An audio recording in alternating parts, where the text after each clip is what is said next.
Hello, my friends, hello, and welcome once again to Stately Vaughan Manor, where Roger and I have returned for my weekly reading report. It's time for my weekly reading report, that fantastic program where I talk about all the stuff that I read during the previous week, and most of this week in this case, because this episode is late. It's late, Roger, because we've had to deal with the holidays. Happy New Year, everybody! Yes, Roger and I have survived another year. We survived 2025, Roger. Well, I did. He's undead. I mean, he just shambles through the centuries. And one more year is nothing to Roger. It's kind of a big deal for me, though. I managed to live another year. And 2025 was terrible in a lot of ways, but the stuff I read was pretty fantastic. 2026 looks like, again, it's going to be another terrible year, but I have a feeling a lot of the stuff I'm going to read is going to be pretty great. Ended the year having read 115 books. That was my total for 2025. 115 books because I finished Omoo yesterday, Herman Melville's Omoo. I finished that book yesterday, so I just managed to make it in for one more book in 2025. And so this year, it looks like it's going to be fantastic. So let's talk about, as far as what I read. I mean, everything else in the world sucks, Roger, but let's break out my list of the 500 book challenge, which is now, at this moment, starting 2026, a 175 book challenge. I've got 175 books left. I intend to improve on my reading numbers from last year. I'm going to read more than 115 books this year, I hope, if all goes well. Because I got to get through this, man. 175 books left. Okay, where are we at? So the last book we talked about on this amazing program was Doc Savage, The Man Who Shook the Earth by Lester Dent, which was awesome. That was book 323, which brings us to book 324, which is The Amazing Spider-Man, Great Power, Great Power.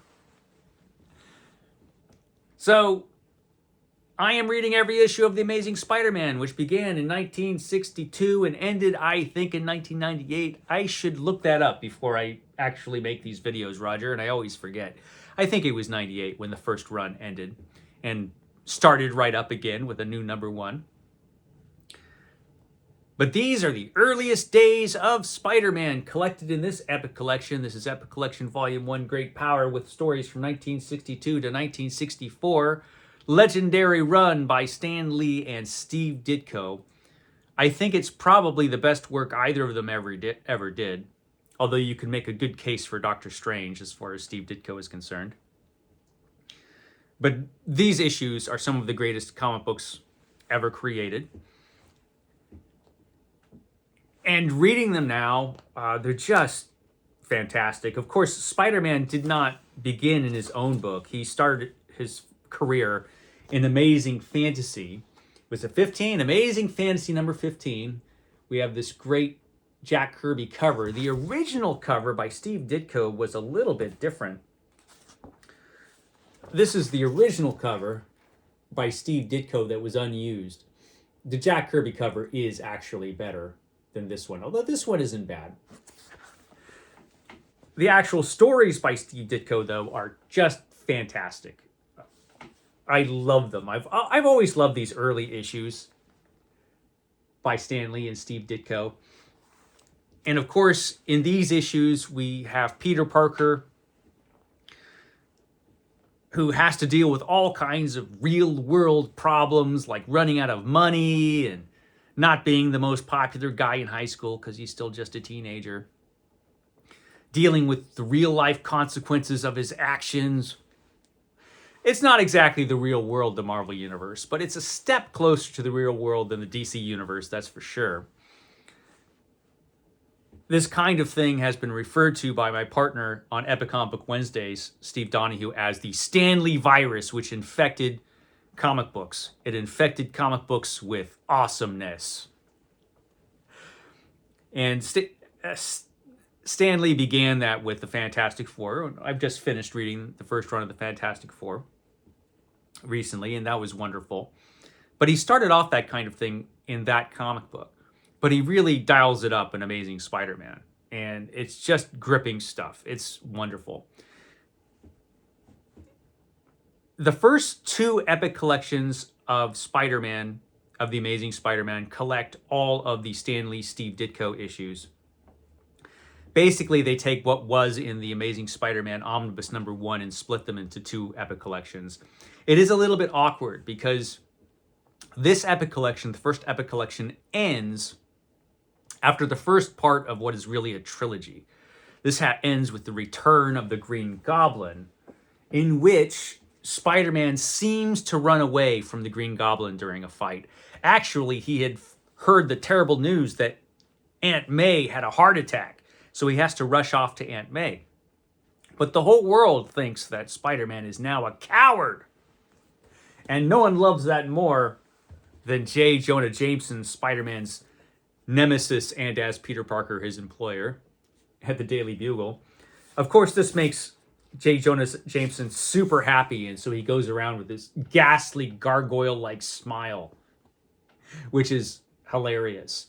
And so, the first epic collection ended after that with the beginning of what is essentially a trilogy of the Amazing Spider-Man being disgraced, having to live in a world where everybody thinks he's a coward, and finally when Spider-Man strikes back in the third part of the trilogy.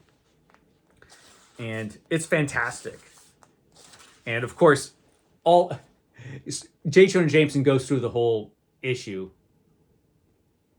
with that ghastly smile, and everybody at the Daily Bugle hates it. And so, yeah. And of course, he comes off looking pretty bad on the cover of this issue as well, cowering from the Sandman, before he finally strikes back in part 3. Here he is. Spidey strikes back. These issues are awesome. So yeah, finished that. Had a wonderful time with these issues. This has the first 17 issues of Spider-Man plus the Amazing Fantasy 15 and the first Spider-Man annual, which was pretty great.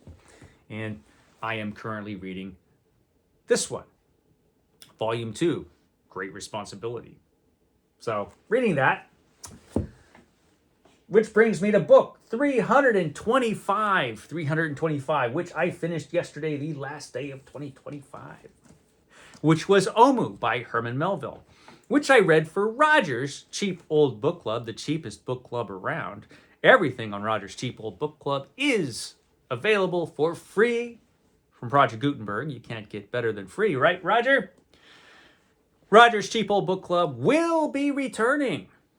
It will be returning in February. It always starts in February. So in the next, sometime soon, I don't know exactly when, but sometime soon, we will have a video up telling you all the titles for this year's Roger's Cheap Old Book Club. Thanks for all the suggestions. But I did finish Omoo. So last year, we read Typee for December 2024, and it was fantastic. And Omoo is the direct sequel to Typee. At the end of Typee, Herman Melville was rescued by a whaling vessel. He had escaped from an island of cannibals, which is actually in a lot of ways a pretty awesome island. But there was the whole cannibal thing. And he was being held prisoner. They didn't want to let him go. So he had to kind of escape. He had to escape. And he was picked up by a whaling vessel. And that was the end of that book. And it proved to be a really popular book. It was a kind of a memoir, but it was a fictionalized one. He added a bunch of fiction in there. But the main character in that book is Herman Melville. And Omoo takes place right after that. It is the direct sequel to Typee, although it has, other than it being the adventures of young Herman Melville, it doesn't really have anything to do with Typee. It's a whole new story. And it's the story of Herman Melville and what happens to him after he gets picked up by the whaling vessel, which, as it turns out, is a pretty crappy whaling vessel. The ship is all right that they're on, but the crew is all dysfunctional. The captain is completely useless. He's just a useless captain. And so Herman Melville is like, man, I should have stayed with the cannibals. But, you know, he's stuck for a while at least on this whaling vessel. And Omoo is the story of what happens to him from that point for a while. And it's a good book, but it's nowhere near as gripping as Typee. Probably because, you know, most of Omoo, I think, is based on real stuff. I don't know how much of it is fictionalized. I imagine, you know, there's quite a bit of that from what I hear. But I think it's basically, you know, Herman Melville's adventures after what happened to him in Typee. And what happens to him after that last book just isn't as interesting. It's still interesting, but it's not as interesting as Typee. Very well written. And you learn some interesting things, but the story itself kind of meanders. Because, you know, it's based on his real life meandering, basically. So it starts off with him on this whaling ship, and there's a mutiny. There ends up being a mutiny because the whaling ship goes to Tahiti, but the captain doesn't want to let any of the crew onto the island because he figures he'll just lose them all. But the captain's sick, so he has to leave the ship for a while at least. And he's going to leave the ship in charge of the first mate. But there is a mutiny. It's a rather bloodless one. I mean, nothing really ghastly or violent happens in this mutiny. But it is a mutiny. And Herman Melville kind of reluctantly takes part. And the crew and Herman Melville and everybody ends up on shore in a kind of jail where they're watched over by a native. But it's a pretty lax jail, and eventually they figure out that there are not going to be any charges really brought against them. They're just keeping them there. And eventually the natives are like, you know what, just go and hang out. We'll keep an eye on you, but you can wander around during the daytime. That's fine. You can wander around the island. You know, that's cool. Just come back to the hut at night and it'll all be cool. And they do, because they have nowhere to go. But eventually they do, you know, it turns out that, yeah, no charges are going to be leveled against them. And they all go their separate ways. And Herman Melville and another character, a doctor who's called Long Ghost because he's so tall, lanky, and pale, end up hanging out together, and they go and have different adventures in different places in the islands. And the experiences that Herman Melville has, they're interesting. And it's a very well-written book. And probably most interesting of all is if you've read Moby Dick, you can see some of the things that end up in Moby Dick in this book. And so watching Herman Melville's style develop over time is one of the things that's interesting about reading these early Herman Melville books. It was good. I don't think it was great.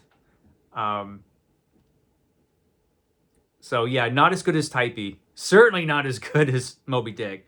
But still an interesting book. So if you're really interested in this author, it is a book I would recommend. Otherwise, read Typee instead. I haven't read Marty yet. Marty is the last book in this Library of America volume, which I am looking forward to. I am looking forward to getting to that book.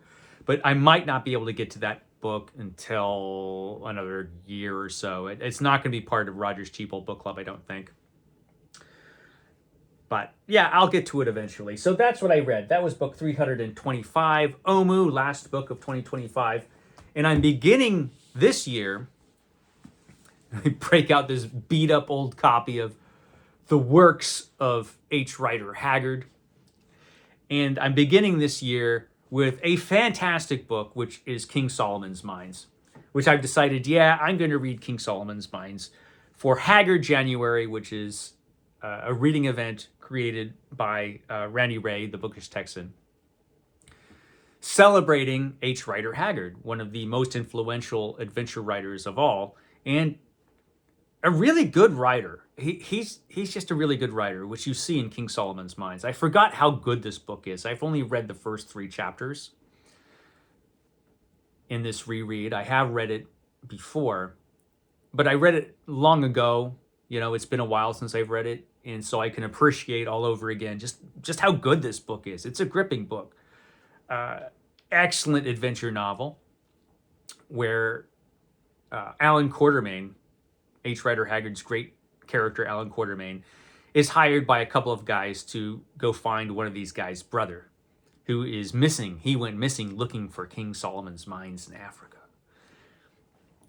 And this is actually the introduction of the character Alan Quatermain, who became H. Rider Haggard's most famous character, who returned again and again because he was famous and in demand. But this is his first adventure, and I don't think in this book H. Rider Haggard ever intended to bring him back, though he did bring him right back in a sequel, but that seemed to be the end, the sequel, Alan Quatermain. But no, he was too popular of a character. He was sort of like, Sherlock Holmes, Sir Arthur Conan Doyle killed Sherlock Holmes, but he was just too popular. He had to bring him back. Kind of the same thing. It doesn't happen the same way, but kind of the same thing where this is a very famous character and he had to bring him back to sell a whole lot more books. H. Rider Haggard, great writer. Most of his work has been neglected and forgotten, with the exceptions of a couple of books. King Solomon's Mines and She are the 2 books that are still in print and probably will always be in print as long as books are in print. But all of his other work is available. I think as of 2026, as of this year, every single one of his novels, I think, is in the public domain. I believe I'm right, Roger. I could be wrong. But I think as of this year, all of his books are in the public domain. All of his novels, anyway. So you can get them all, if you have an e-reader, for nothing or next to nothing. But yeah, I'm reading this, and I'll tell you a lot more about King Solomon's Mines next week after I finish it. I'm going to be reading quite a bit of this today. That's not all I read, though. I did read a couple other things. First of all, I have returned, Roger, on Christmas Day with reading Superman every day. I'm reading Superman every day. And I had set this down a while ago, Superman the Exile Omnibus, because I just got too busy with other things. But now that I'm reading Superman every day, I've picked it back up, and it's just great. So this is the period after John Byrne has left the book. He came and revamped Superman. He left the book, and this is before the Triangle era, which I talked about recently on Epic Comic Book Wednesday. But this is heading towards the Triangle era, and these are just great issues. And at this particular time, Superman had been removed from Action Comics for the most part. Action Comics became this kind of anthology comic book for other characters, which was stupid. It should always be Superman. But it was at this point that Superman was returned to Action Comics, actually in the issue I'm about to read, which is by George Perez and Brett Breeding. There you go. Which has George Perez doing his version of the first Superman issue, Superman #1, in his return to Action Comics here, which is pretty cool. These are excellent stories. So I'm having a good time reading Superman, and I should be finished with this omnibus before too long.